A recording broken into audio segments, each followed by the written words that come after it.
Hello friends, আজকে রান্না করতে চলেছি গঙ্গার চুনো মাছ। বেগুন সরু সরু করে কেটে নিয়েছি, আদা বেটে নিয়েছি, গ্যাসে কড়াই বসিয়ে দিয়েছি।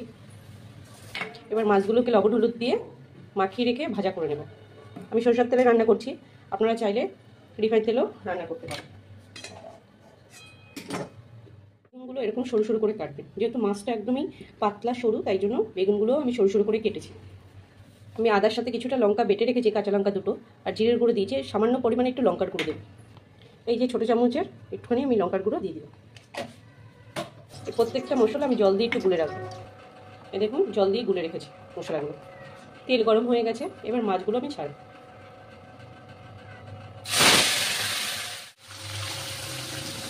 মাছগুলো ভেজে নেবো হালকা। মাছগুলো ভাজা হয়ে গেছে, এবার তুলে নেব।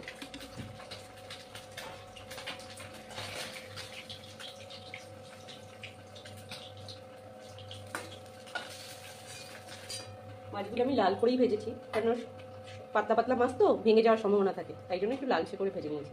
এরকম করে প্রত্যেকটা মাছ ভেজে নেবো। মাছ ভাজা হয়ে গেছে, প্রত্যেকটা মাছ ভেজে নিয়েছি। কড়াইতে একটু তেল দিয়ে আমি বেগুনগুলো ভেজে নেব।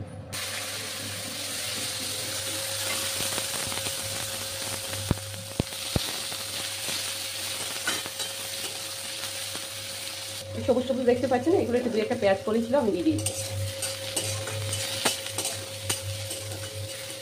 এবার নামিয়ে নেবো বেগুনটাকে।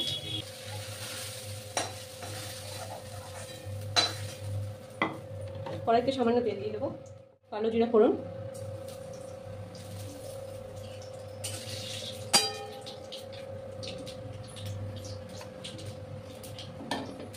পেস্ট করে রাখা লঙ্কার গুঁড়ো, জিরের গুঁড়ো, আদা বাটা, আর দুটো কাঁচা লঙ্কা।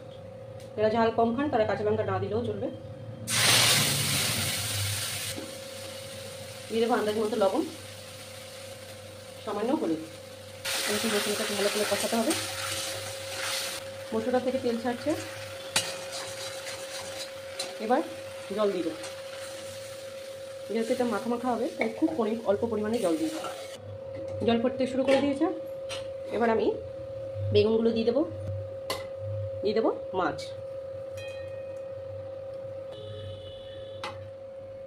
কিছুটা পরিমাণ ধনেপাতা কুচি দিয়ে এটাকে ঢেকে আঁচ বাড়িয়ে কিছুক্ষণের জন্য ফুটতে দেবো।